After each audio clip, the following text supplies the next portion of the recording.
Papa a Lesbos scuote e mobilita le coscienze di un'Europa sorda al grido d'aiuto dei profughi.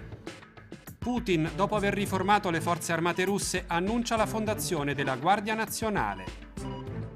La crisi dei partiti tradizionali offre nuove prospettive per le elezioni presidenziali in Austria. Malgrado le difficoltà, la cooperazione tra imprese italiane e albanesi è in costante crescita. La storia dei soldati italiani che dopo l'8 settembre combatterono con i partigiani in Montenegro. La più grande catastrofe umanitaria dopo la Seconda Guerra Mondiale. Il giudizio di Papa Francesco è, come nel suo stile, diretto e senza appello. Nei giorni in cui in Austria si innalza un nuovo muro anti-migranti, a Lesbo il pontefice porta il segno tangibile dell'umana solidarietà.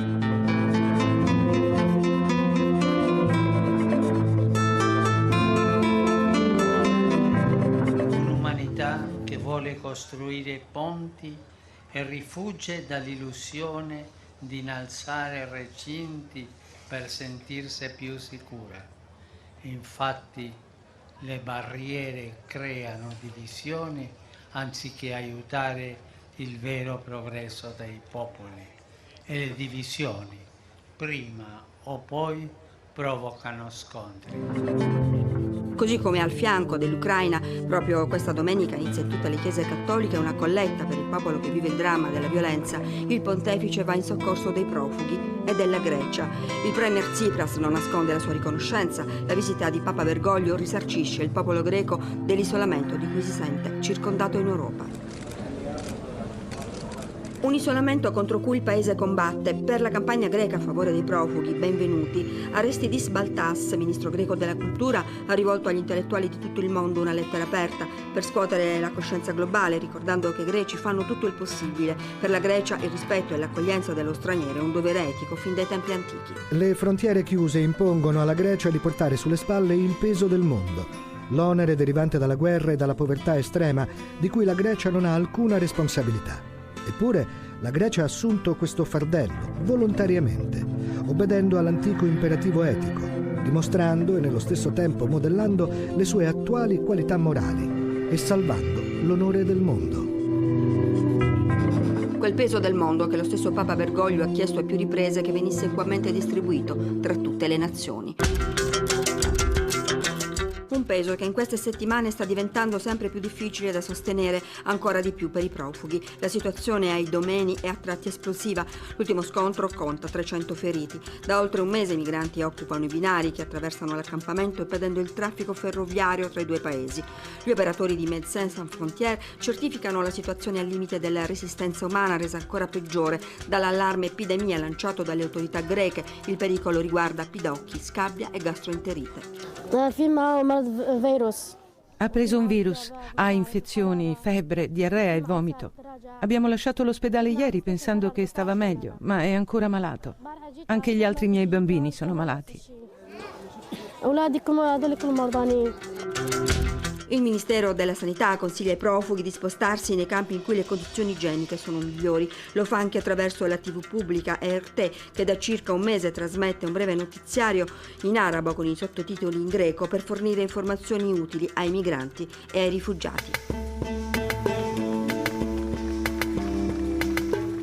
La campagna a favore dei migranti non potrà lasciare gli storici giochi nati in Grecia. In vista di Rio 2016, le organizzazioni internazionali e il Comitato Olimpico Ellenico hanno deciso di porre la grande questione dei profughi al centro della scena mondiale. Il tedoforo che ha acceso la fiamma ad Olimpia giovedì scorso è un giovane rifugiato siriano che ha poi attraversato il campo profughi di Elionas ad Atene. We thought that by bringing the flame Portare la fiamma nel campo profughi di Atene sarà qualcosa di molto simbolico, un momento importante per il movimento olimpico, perché la fiamma è lì per unire le persone. E sotto i 5 cerchi all'apertura dei giochi a sfilare ci sarà anche una squadra di atleti rifugiati.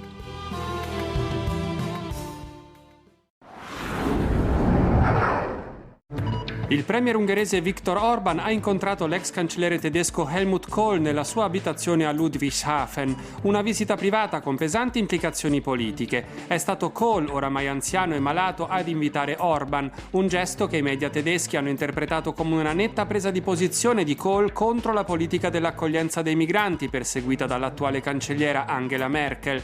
Orban è il capofila dei leader dell'Europa dell'Est che non accettano di ospitare immigrati dai paesi del Medio Oriente, dell'Asia e dell'Africa.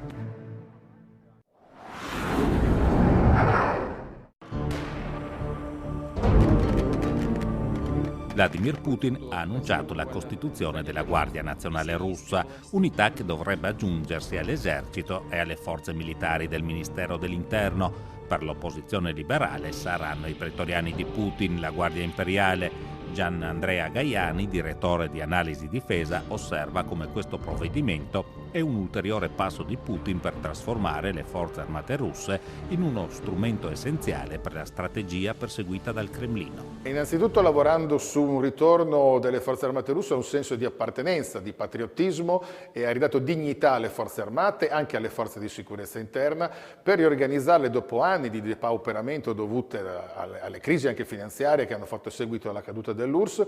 Ha promosso forti investimenti, complici anche le grandi entrate finanziarie dovute all'export petrolifero degli anni scorsi. Oggi la Russia ha il terzo bilancio della difesa del mondo e lo sta investendo soprattutto per ammodernare i suoi equipaggiamenti, ma anche per migliorare l'addestramento e le capacità delle sue forze armate, come ha dimostrato anche il recente intervento in Siria.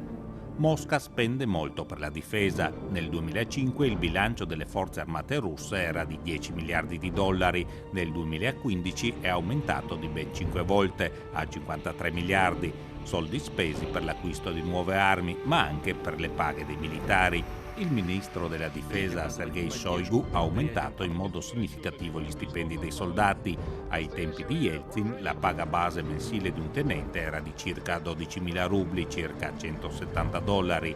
Ora un tenente riceve circa 720 dollari, 6 volte di più. Soldati determinati a difendere l'interesse nazionale russo. La Russia ha ripreso a perseguire i suoi interessi nazionali. L'Occidente non ci era più abituato dai tempi dell'URSS.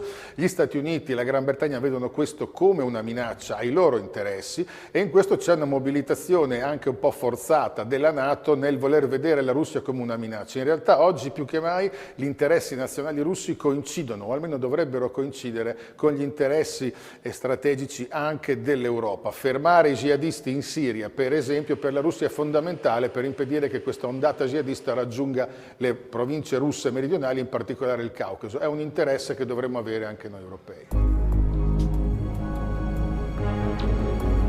Rimane da risolvere la crisi nel Donbass, dove Mosca continua ad aiutare in modo esplicito i ribelli secessionisti filorussi che combattono contro l'esercito ucraino. La situazione nel Donbass, la crisi nel Donbass rischia di prolungarsi ancora a lungo perché l'Ucraina non ha la capacità di riconquistare quei territori che la Russia protegge anche indirettamente. Il mantenere aperta quella crisi paradossalmente può aiutare la Russia a mettere sempre più in difficoltà il governo di Kiev, sempre più debole e spalleggiato dall'Occidente ma in maniera troppo blanda per essere risolutivo. In totale in Russia ci sono circa 800.000 soldati, di questi circa 300.000 sono militari di leva, i soldati professionisti sono invece circa 425.000. Il calo del prezzo degli idrocarburi costringerà Putin a rivedere i piani di riarmo. Per contro, grazie alla vetrina offerta dall'intervento in Siria, gli armamenti russi sono di nuovo molto richiesti sul mercato mondiale.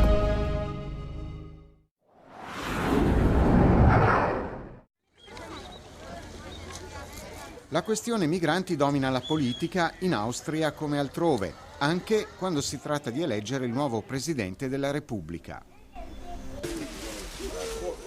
La campagna elettorale viene dominata dal discorso sui profughi, specialmente appunto sulla questione dell'asilo, sulla questione della rotta balcanica. In ogni caso i profughi sono il tema principale di questa campagna elettorale. Per succedere a Heinz Fischer si candidano in 6. Il presidente è eletto direttamente dagli oltre 6.400.000 aventi diritto al voto, ma i suoi poteri sono limitati. I sistemi politici in cui i presidenti vengono eletti direttamente di per sé sono o semipresidenziali o presidenziali. In Austria invece rimane un sistema parlamentare, il presidente è molto più vicino alla Queen inglese che al presidente americano, rappresentanza, voce morale. Rudolf Hundsdorfer, 64 anni, ex sindacalista, ex ministro del lavoro, è il candidato socialdemocratico. Andreas Kohl, 74 anni, ex presidente del Parlamento, è invece il candidato dei popolari. Entrambi sono però decisamente indietro nei sondaggi. Perché i due partiti al governo hanno una grandissima crisi interna e hanno perso il loro appeal innovativo che già da molti anni insomma, è passato ad altri partiti. Approfitta della diffidenza verso i partiti tradizionali Irmgard Gries, 69 anni.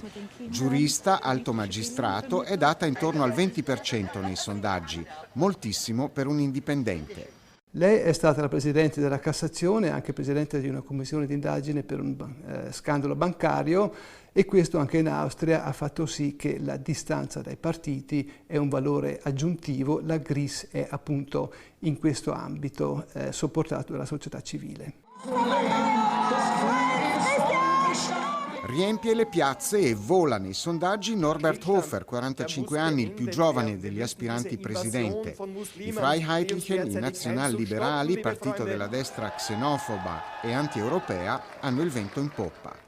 In effetti, l'ultimo sondaggio dei partiti, se domani ci fossero elezioni, i Freiheitlichen sarebbero il 32% e appunto ne risente positivamente anche il candidato di loro. Alexander Van der Bellen è la sorpresa di queste presidenziali in Austria. Economista, accademico, molto stimato, raccoglie molto più consenso dei Verdi, partito di cui è stato leader fino al 2008. Nei sondaggi è primo tra il 24 e il 30%. È una questione strutturale perché anche la personalizzazione in Austria è in aumento, ma Van der Bellen ha avuto anche come presidente segretario politico dei Verdi sempre un grande standing all'interno della società civile, professore di economia e commercio, una persona sensata con i piedi per terra ed è in questo senso un candidato che verrà votato anche da non verdi. Il sesto nome sulla scheda è quello del milionario Richard Lugner, 83 anni, anche lui indipendente. Si concede bagni di folla nei centri commerciali di cui è proprietario, ma nessun istituto di ricerca lo dà oltre il 4%. Nessun candidato, facile prevedere, vincerà al primo turno. Il nuovo presidente austriaco uscirà dal ballottaggio del 22 maggio. Oggi i serbi sono chiamati alle urne per eleggere il nuovo Parlamento. Aleksandar Vučić, premier uscente e leader del partito progressista serbo, punta a riottenere la maggioranza assoluta, proponendo agli elettori un programma che persegue l'integrazione europea della Serbia, senza però abbandonare la tradizionale alleanza con la Russia. Processo di integrazione europeo che incontra anche altre difficoltà. Il presidente Nikolić ha detto che Bruxelles non può pretendere da Belgrado di rinunciare alla sovranità sul Kosovo.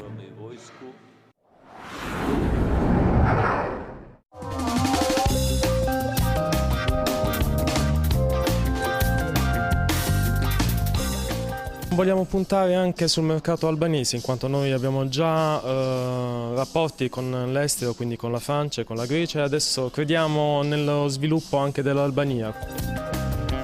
Oggetti per la casa, abbigliamento, bigiotteria, prodotti made in Italy in mostra nei principali centri commerciali albanesi. È l'iniziativa Expo Sud Italia, che porta una ventina di piccole e medie imprese meridionali a contatto con le catene della grande distribuzione. È un'azione di promozione, quindi la merce non è in vendita, ma il goal che noi ci aspettiamo è quello che queste aziende possono fare contratti con i centri commerciali stessi. Abbiamo iniziato a collaborare con delle piccole aziende, forse 5 o 6 aziende del sud Italia, che comunque hanno avuto dei ottimi risultati anche a livello di profitto, nel senso che le persone e i nostri clienti sono stati molto attratti da questi marchi, da questi prodotti. Expo Sud è uno dei progetti istituzionali nati per rafforzare i rapporti economici tra i due paesi. L'Italia è il primo partner commerciale di Tirana, sono circa 2000 le imprese italiane o a capitale misto attive sul territorio. Tra i vantaggi il minor costo della manodopera e la bassa pressione fiscale, ma le difficoltà non mancano. Per esempio, una difficoltà è di registrare la tua compagnia, un'altra difficoltà è di avere un titolo di proprietà vero e proprio, perché il mercato dei titoli di proprietà sta soffrendo un po'. Un'altra difficoltà è di avere accesso ai vari crediti delle banche. Non è semplice andare avanti, ci dicono alcuni imprenditori che hanno investito in Albania. Avevamo 2 società edili, abbiamo creduto in questo mercato, ma dopo una contesa giudiziaria finita male abbiamo deciso di chiudere e andar via, perdendo 1,5 milioni di euro. Manca la certezza del diritto, denunciano, e poi c'è una scarsa attenzione da parte delle istituzioni locali e di quelle italiane. Pur tra mille difficoltà c'è chi decide di restare. Maurizio è arrivato in Albania nel 93. Ci mostra l'azienda tessile che porta avanti a Durazzo con la moglie, una cinquantina di operai e stipendio medio sui 200-250 euro. Mentre parliamo la corrente va via spesso, il lavoro si ferma per qualche minuto, poi riparte. È uno dei tanti problemi che dobbiamo affrontare, ci dice, ma qui almeno possiamo andare avanti. In Italia non ci sono prospettive. Quanto si guadagna? Diciamo che come azienda un 30% rimane, un buon 30% rimane. In Italia sarebbe così? In Italia sarei fallito, sicuramente. Il futuro anche dei suoi figli non lo vede in Italia? È una bella domanda. Il futuro dei miei figli oggi dovrei dire sì, Albania, anche se siamo il terzo mondo come ci dicono, però almeno in Albania vivono. I miei figli sono italo-albanesi, è un po' dura risponderti, se devo essere sincera qua.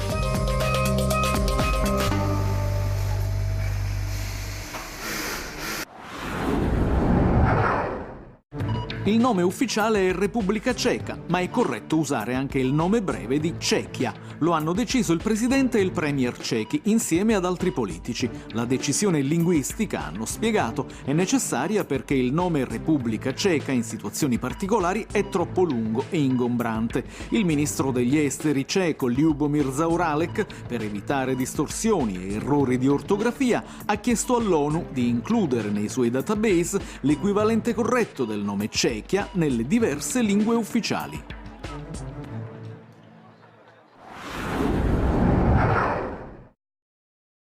Non siamo andati coi tedeschi noi, ci siamo schierati subito a favore della libertà. Montenegro, 9 settembre 1943. Poco dopo l'alba, l'artigliere Sante Pelosine, detto Tarcisio, spara il primo colpo di cannone contro una colonna tedesca che avanza verso le posizioni italiane. Nelle settimane successive, circa 20.000 soldati italiani decidono di non arrendersi e di combattere al fianco dei partigiani di Tito. Inizia così un'epopea, una vicenda tra le più eroiche e meno conosciute della resistenza italiana. A raccontare la storia di questi soldati che dopo il periodo buio del fascismo e della guerra al fianco dei nazisti ridiedero onore all'Italia con un bel documentario dal titolo Partisani è lo storico torinese Eric Gobetti. Durante le mie ricerche ho incrociato questa vicenda e casualmente mi è capitato, intervistando un testimone, che questo testimone mi desse un DVD con un montaggio di immagini di repertorio originali della Seconda Guerra Mondiale, della sua esperienza in Montenegro. E io devo dire che sono rimasto stupito vedendo queste immagini, perché erano veramente immagini che potremmo definire combat film, cioè immagini riprese durante la guerra, durante le esperienze proprio sul campo dei soldati. E quindi questo mi ha incuriosito e mi ha spinto a pensare per la prima volta a fare un film invece che un libro, banalmente. E poi casualmente ho ritrovato altre pellicole analoghe, addirittura pellicole originali che abbiamo quindi potuto utilizzare direttamente, e questo ovviamente mi ha spinto a realizzare il mio primo film. I partigiani della divisione Garibaldi, raccontati e intervistati da Gobetti nel documentario, sono eroi semplici che hanno combattuto il freddo, la fame e una devastante epidemia di tifo, pagando con tremende sofferenze una scelta di campo consapevole e coraggiosa. Una vicenda drammatica, una vicenda che questi soldati vivono come un'esperienza molto dura, molto di grande sofferenza, e purtroppo è stata in qualche modo dimenticata, è una delle tante vicende dimenticate della Seconda Guerra Mondiale. Ma perché la storia della divisione Garibaldi, i soldati italiani che dopo l'8 settembre hanno combattuto nella ex Jugoslavia al fianco dei partigiani di Tito, non è conosciuta? Ci sono delle motivazioni politiche legate alle vicende del dopoguerra in Italia, per cui semplificando moltissimo, insomma, loro erano partigiani che avevano combattuto insieme ai partigiani comunisti, per di più all'estero, e quindi naturalmente non potevano essere in qualche modo rivalutati da parte della destra italiana o della Democrazia Cristiana. Dall'altra parte però avevano anche combattuto con i comunisti sbagliati, perché i comunisti di Tito dopo il 48 rompono i rapporti con l'Unione Sovietica e quindi di conseguenza anche col Partito Comunista Italiano. Il documentario, le cui musiche originali sono state composte da Massimo Zamboni, è stato presentato in anteprima a Firenze al Balkan Film Festival.